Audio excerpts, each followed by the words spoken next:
السلام عليكم. ازيكم يا جماعه، عاملين ايه؟ هنتكلم في حاجه مهمه قوي دلوقتي، بس قبل ما نتكلم معلش اعمل شير كده، علشان انتوا عارفين ان الفيسبوك بيرخم معانا اليومين دول، فعشان الكلام ده يوصل للناس، ولان هنتكلم في موضوع مهم يعني. هنتكلم عن عربيات اكل العيش، نيسان صاني وبي واي دي وشيري اريزو، العربيات المانيوال كمان منهم بالذات يعني. والكارثه اللي بتحصل دلوقتي، وللاسف يعني بيصطدم بيها من كان يحلم بان يجد مصدر رزق او يجد وسيله لكسب قوت يومه عن طريق العربيات دي زي زمان. تمام. لازم تبقوا عارفين ان كان مثلا 50% من المبيعات في السيارات الاقتصاديه تتركز في الشريحه دي، شريحه العربيات المانيوال بالذات، من العربيات دي او من الفئات دي اللي كان حد بيروح يجيبها يجد فيها انها ممكن ان تصبح مصدر رزق. فخلونا نوصل الكلام ده للناس، لان الكلام ده مهم قوي، ونوصل الكلام ده للشركات كمان. تمام. طب الحمد لله حبيبي، نور. طيب اعملوا شير عشان الكلام ده يوصل للناس، وعشان نعرف الفيديو يوصل لعدد كبير. دلوقتي بتظهر، لابد لما تيجي تتكلم في اسواق سيارات، او تكون دارس اسواق السيارات جيدا، انك تتكلم او تحس بشريحه المطحونين فيها يعني، فتتكلم.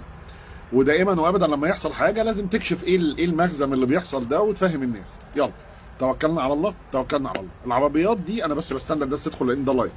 العربيات دي يا جماعه عربيات كانت الاكثر مبيعا في الشريحه الاقتصاديه. نيسان صاني مانيوال، شيفي اريزو مانيوال، بي واي دي مانيوال. تمام. ليه؟ لان كان اللي بيجيبها بيشتغل عليها اوبر او كريم او اي حاجه بقى، ده اي مسمى من المسميات الشركات يعني، بغض النظر. الناس دي لما كانت العربية دي ب 180,000 و 160,000، الكلام ده ليس ببعيد، من سنة ونص سنتين، ومش عارف 170 171 والكلام ده، كان بيقدر ان هو يلم مثلا 50 60 الف جنيه او 100 الف جنيه، يضعهم مقدم ويقسط مبلغ بسيط متبقي 70 80 60، فكان القسط لا يتجاوز من 2000 ل 3000 جنيه شهري.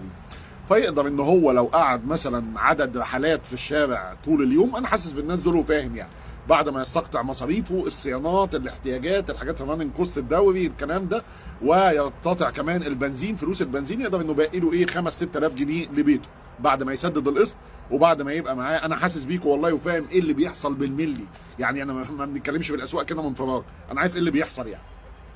فكان بعد ما يقسط العربيه دي ويروح يدفع القسط ده، يبقي معاه 5 6000 جنيه يقوا شر يعني مصاعب الزمن، ويصرف بيهم على بيته. تمام.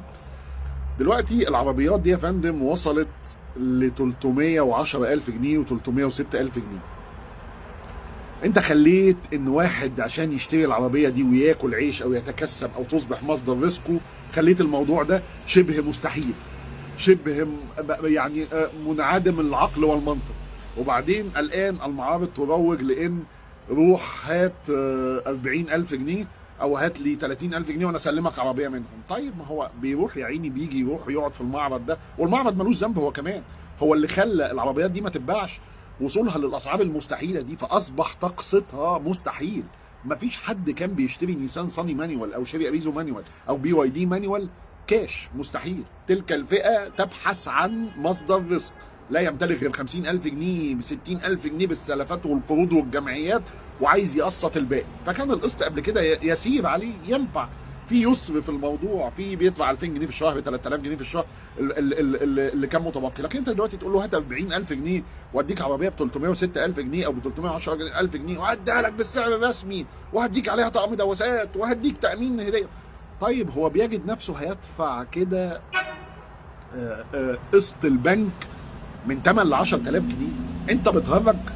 ما الذي زاد على دخول الناس علشان يعرف هو لو دفع لك من 8 ل 10,000 جنيه وبنزين 2000 جنيه عليهم، ولا 3000 جنيه بلف طول الشهر لانه شغال اوبر وكريم وراننج كوست ومصاريف، مين قال لك ان واحد زي ده يقدر يدفع مصاريف شهريه حوالي 12,000 جنيه ثم يتبقى ليه لما يروح يشتغل اوبر او كريم؟ انتوا يا جماعه لما عايز اعرف الشركات دي ازاي بتزود اسعار كده، تنزل قرار غريب كده، تخلي عربيه مانيوال كانت يعني الاكثر مبيعا عنده، والعربيه ايوه الحل فين ايه؟ انا مش صاحب الشركه، ما انا بكلمهم عشان يبقوا عارفين ايه المشكله. لا ما عنديش حل لدي. الحل ان الاسعار تبقى منطقيه، الحل انه لما يجي يزود يعمل فيزابيلتي ستادي، يعمل دراسه جدوى، يعرف اثر القرار بتاعه ده هيبقى ايه، هل هيفقد الشريحه دي ولا لا. ما فيش حد معاه حل سحري او عصايه سحريه، لكن لما نتكلم في المشكله ونتكلم فيها عن فهم ونفهم الناس دي ونشرح لهم ان الشركات دي عملت كارثه، الحل هو كده.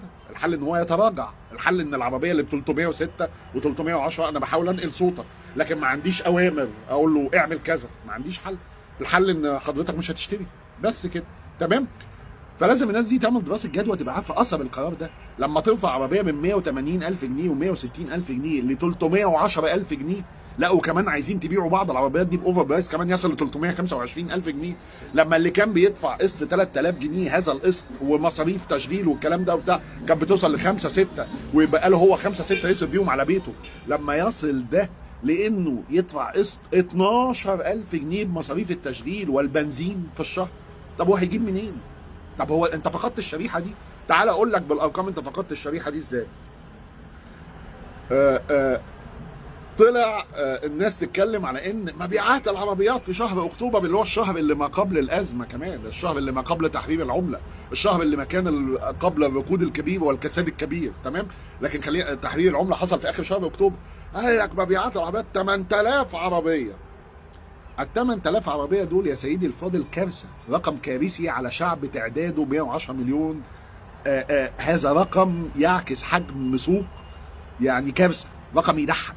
لما مصر كلها يتباع فيها 8000 عربيه في شهر، وال 8000 عربيه كلهم يتركزوا في فئات اقتصاديه، لا وكمان ايه، في احلال شغال. يعني نص ال 8000 عربيه دول احلال مثلا. يعني انت بتتكلم، وده ينعكس مثلا سوزوكي اللي خدت المركز الثالث. سوزوكي دي يا جماعه اللي باعها في مصر يعني الحمد لله وبفضل من الله العبد لله.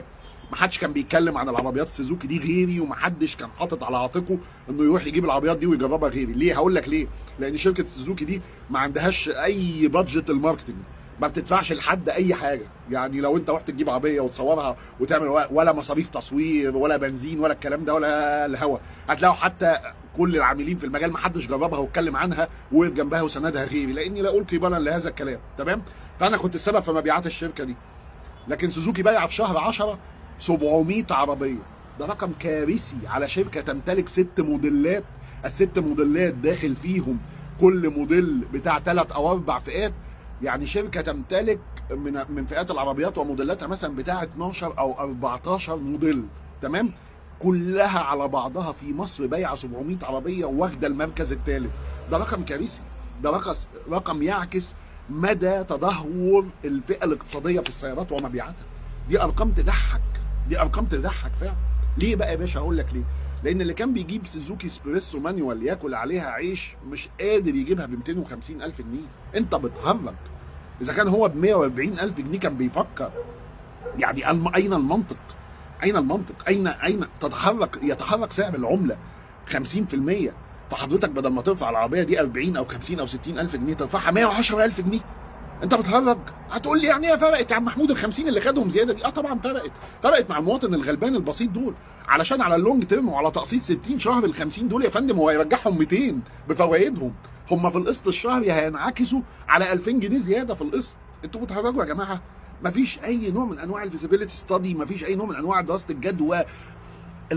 يعني اسواق السيارات في مصر تدار بان موظف يدخل الصبح على السي او مثلا بتاع شركه، هنعمل ايه النهارده؟ ارزعهم 100,000. وقفت حال الاسواق، وقفت حال الغلابه دول اللي عايزين ياكلوا عيش، وقفت حال الناس، وقفت حال كل اللي كان بيدور فئه مهمه جدا كانت بتدور انها تشتري عربيات عشان تاكل عليها عيش. وقفتوا حال السوق كله، شليتوا السوق كله، وانتوا اللي قطعتوا ارزاق ناس. فيعني حاجه غريبه جدا. يعني مش بالبلدي قطعت رزقك انت بس كهيئه استثماريه او كشركه، لا قطعت كمان رزق ناس كانت بتتكسب وبتشتغل بالكلام ده. هيحط منين قسط هو 12 و10؟ كلام مش منطقي، كلام مش منطقي. ما الذي زاد على دخله؟ هينزل يعمل ايه بالعربيه دي في الشارع؟ يعني اقنعني كده ان واحد اشترى بي واي دي مانيوال مثلا ب 310,000 جنيه وقبل ودفع 8000 جنيه قسط وبيدفع 3000 جنيه بنزين وبيدفع مش عارف صيانات تتراوح ما بين تقسم المتوسط يبقى حوالي 1000 ونص 2000 في الشهر، هيدفع قسط 13,000 جنيه. ده لو نزل بات في الشارع مش هيرجعهم، وفي الاخر هيتعثر وقد يحبس. انت بتعمل ايه يعني؟ انتوا بتفكروا ازاي يا جماعه؟ انتوا بتفكروا ازاي؟ اين العقل؟ قبل ما تزود سلعه وقبل ما تيجي تقول لي هتتحجج بظروف الاقتصاد، الظروف عالميه يا سيدي الفاضل. ما كل توكيلات العالم بتتاجر وما زالت تعمل يعني. هو ما فيش حد غير حضرتك اللي تأزم في مصر هنا يعني؟ هو ما فيش زياده سعريه تجاوزت ال 110 وال 120% الا في مصر. بنخترع الذره احنا. ما الين الياباني فقط 30% يا اخي. الين الياباني دولة ذات عملة قوية وذات اقتصاد قوي وذات اقتصاد من أقوى اقتصاديات العالم فقدت 30% من قيمتها يا أخي. الأسعار هناك عندهم باليابان ما ارتفعتش 110%. ليه؟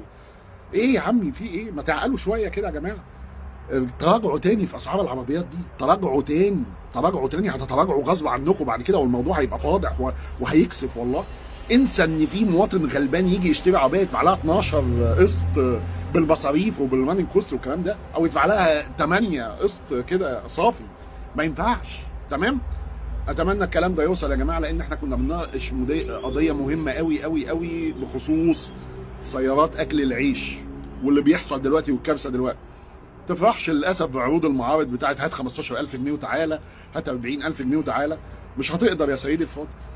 بالفوائد هتردهم مبالغ كبيره جدا.